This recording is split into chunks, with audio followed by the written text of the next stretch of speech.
Yo, what is going on, my Iman Gadzhi enthusiasts? How's it going? But it's called the 7 worst purchases to make in your 20s. Now, it's a 13-minute long video, almost 14 minutes, and I'm not going to keep you guys here for that long. So I already went through the video. I've gotten all the points that he's made, and we're just going to go through them really quickly, and we're going to see how bad these purchases just are. So let's get into it. Okay, so here we are. The reason I like the video is so I can find it later if I ever need to. The 7 worst purchases to make in your 20s from Iman Gadzhi. I think that's how you pronounce it. We'll go ahead and click to the first. We'll go ahead and click to the first point, which is business and first class flights. So we'll go ahead and listen to what he has to say about them, and I'll give my 2 cents.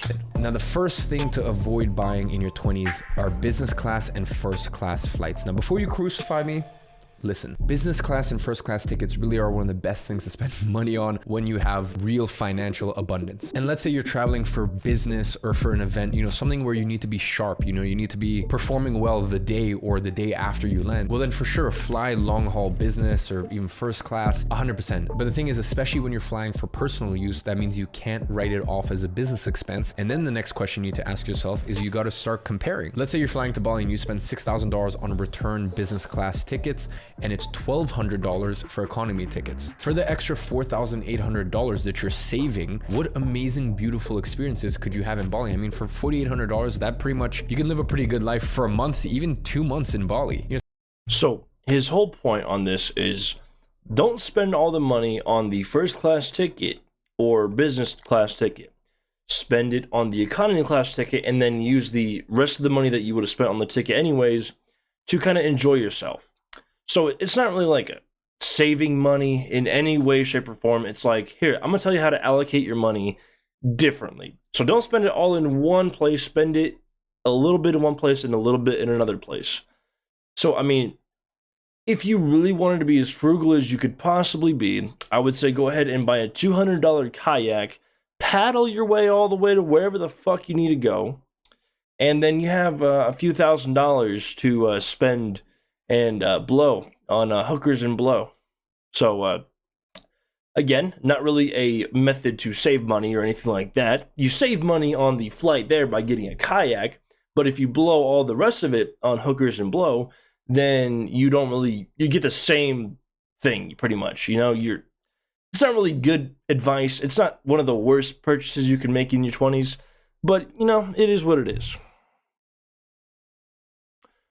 All right, moving on to point number 2, 331. He's going to talk about bottle service. So we'll go ahead and check that out. Much better ways to spend your money. The next thing to avoid in your 20s is bottle service. Ladies and gentlemen, some of my good friends either own or run some of the best clubs in the world. So I know the back end of the... Okay, so he's going to talk about his buddies running clubs.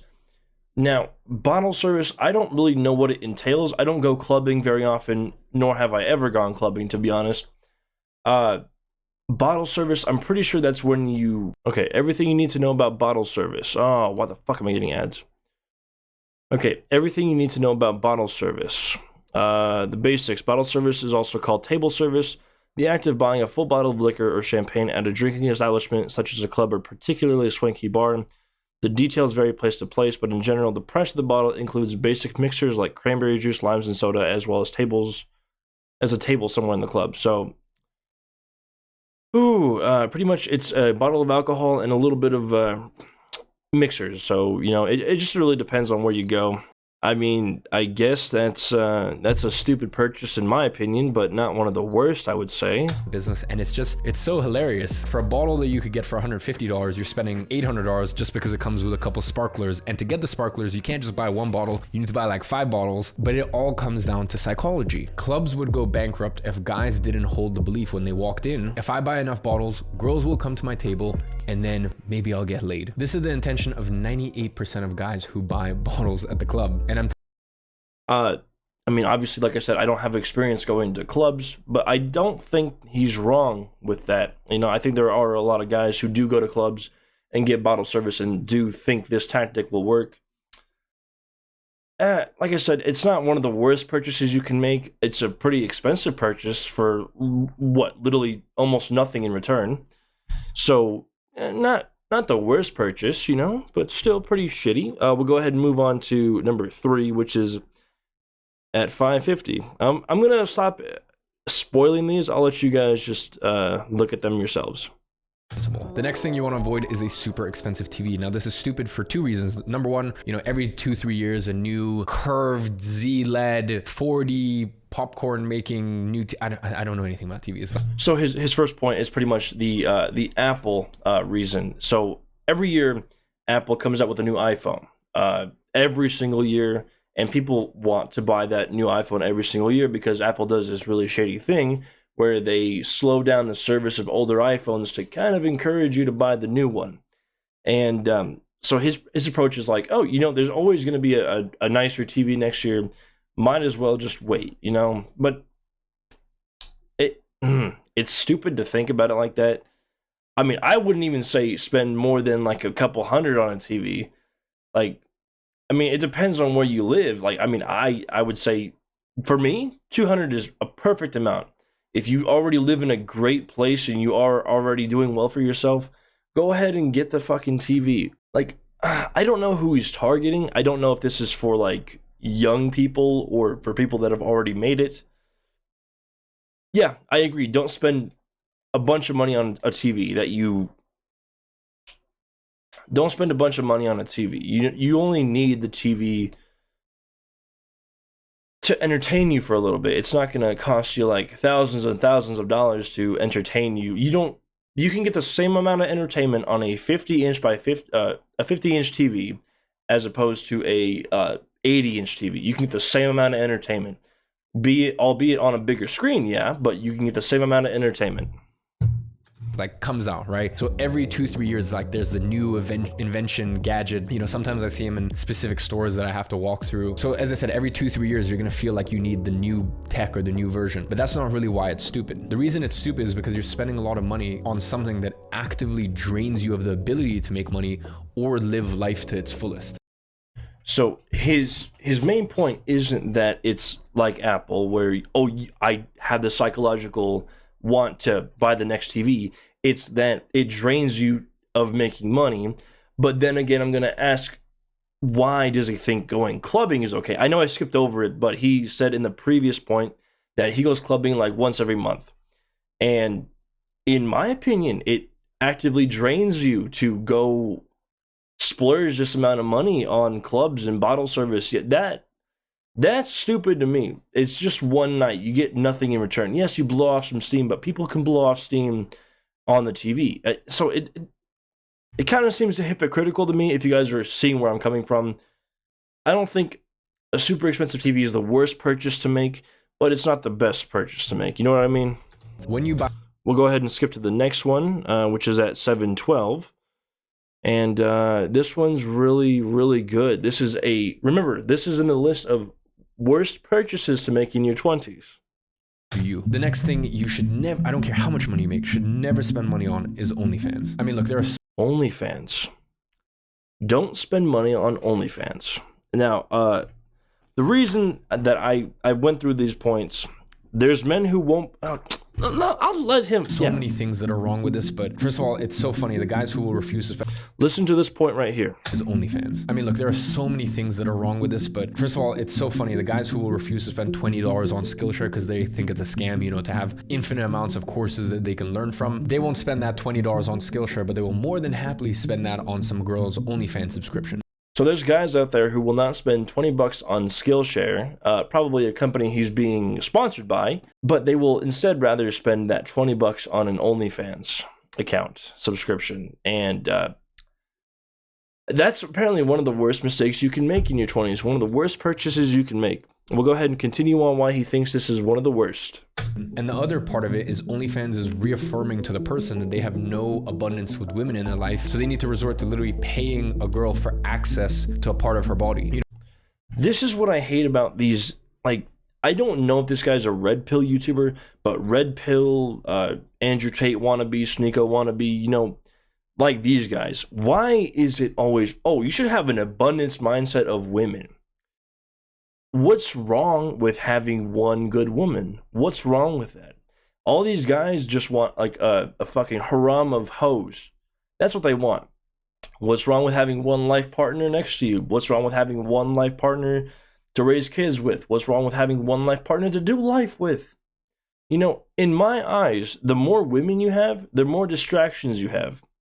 And if you really want to be successful, just go through life with one woman that will keep you on your toes, that will guide you. Make sure it's a good woman. I'm not saying all women are created equally, but I'm saying you have to kind of just understand that having more women is not going to benefit you in the long run.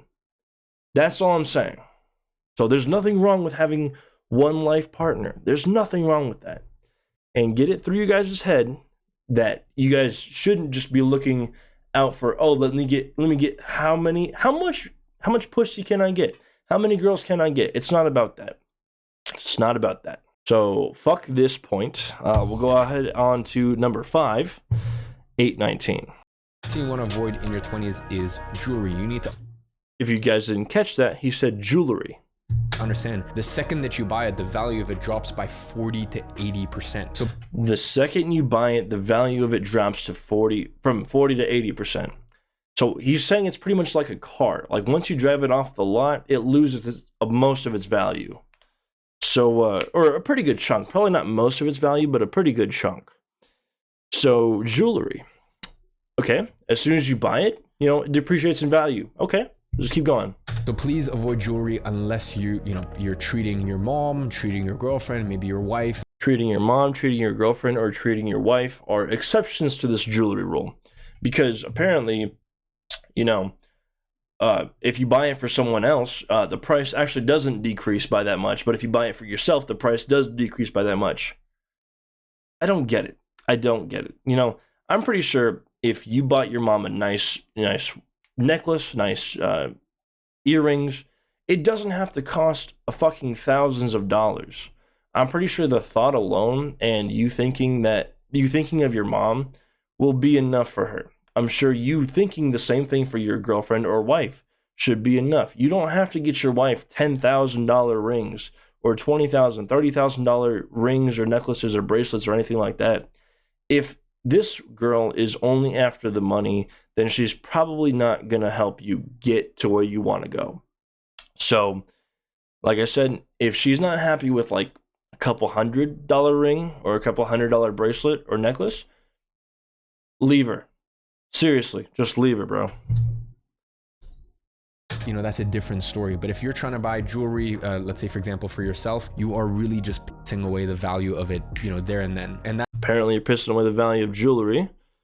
Okay, we'll go ahead and continue on because he does this point for a little bit. So that is a 250,000 pound watch. So around like 4 days ago, I got allocated a video to this and I said, watch are really just pissing away the value of it, you know, there and then. And that's are really just pissing away the value of it, you know, there and then.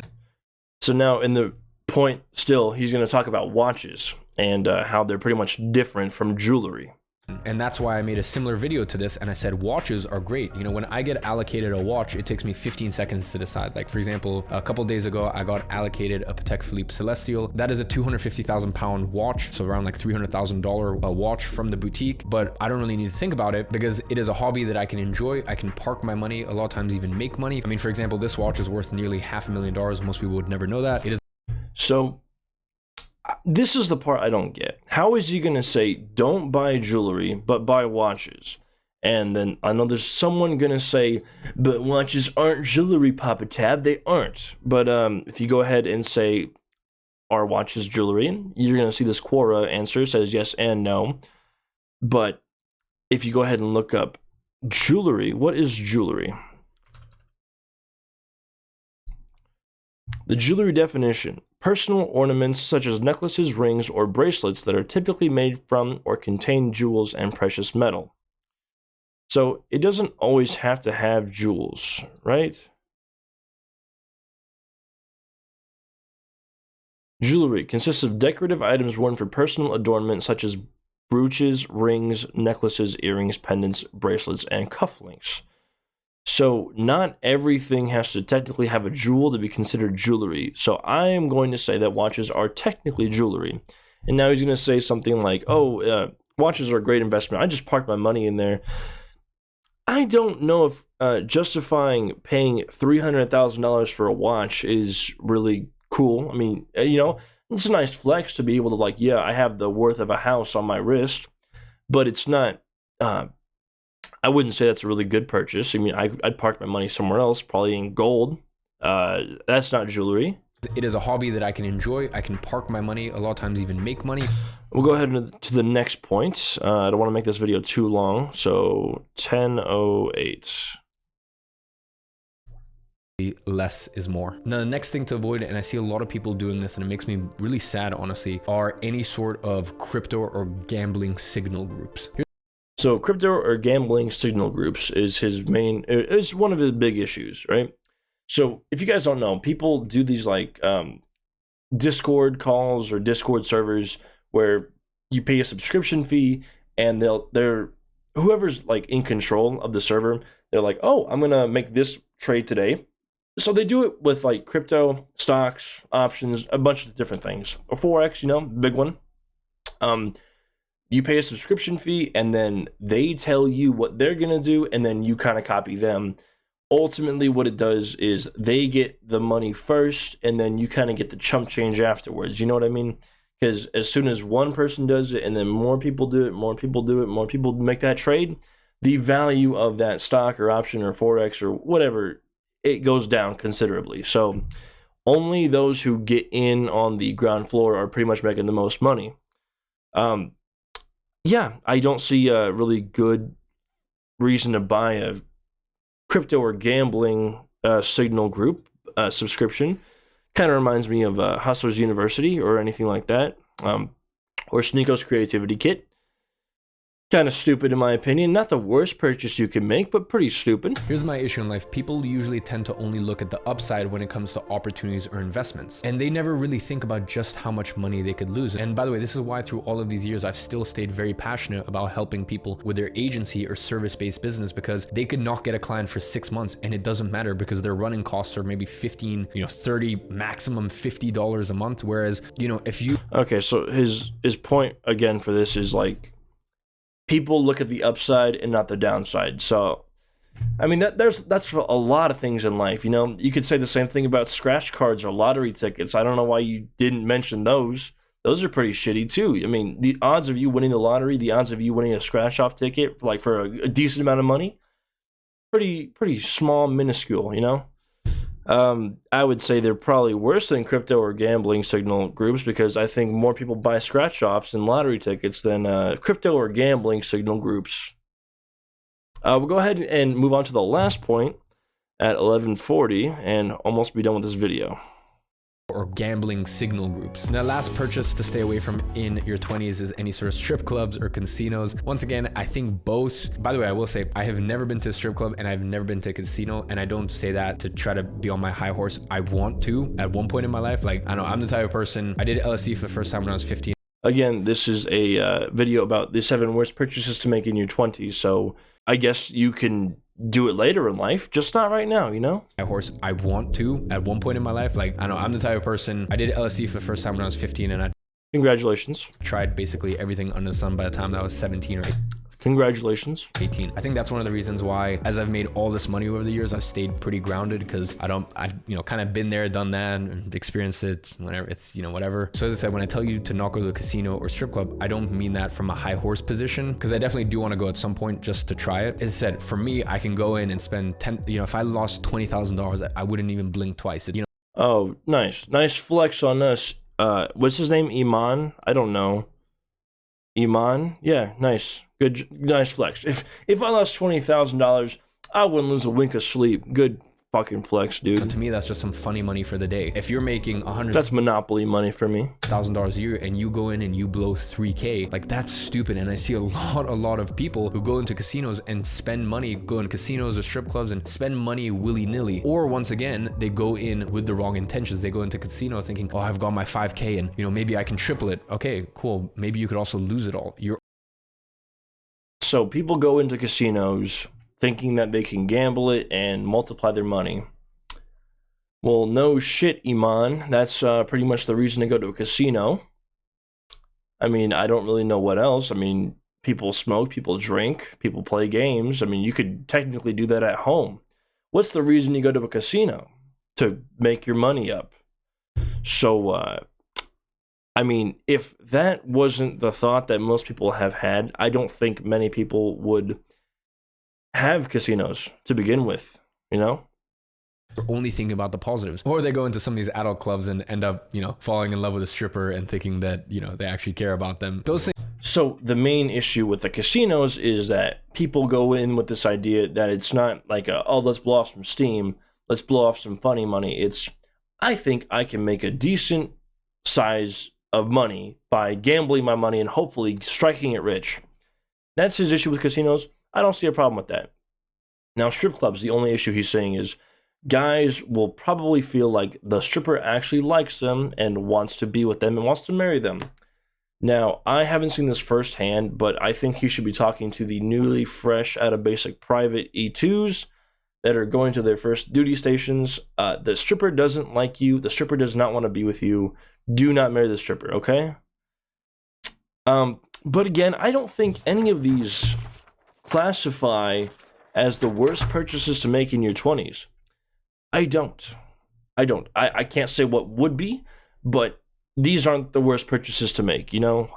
I can't see that these are quite literally the worst purchases to make, and albeit I don't think that most of his audience could even afford these kind of things. So it is what it is. These aren't the worst purchases to make, but they're pretty stupid and kind of like in a higher class level. So I don't think this goes for the majority of Americans, but you do you, Iman. Okay, so this is a quite longer video than I was expecting it to be, and I apologize for that. So I'm just going to try to end this as quick as I can.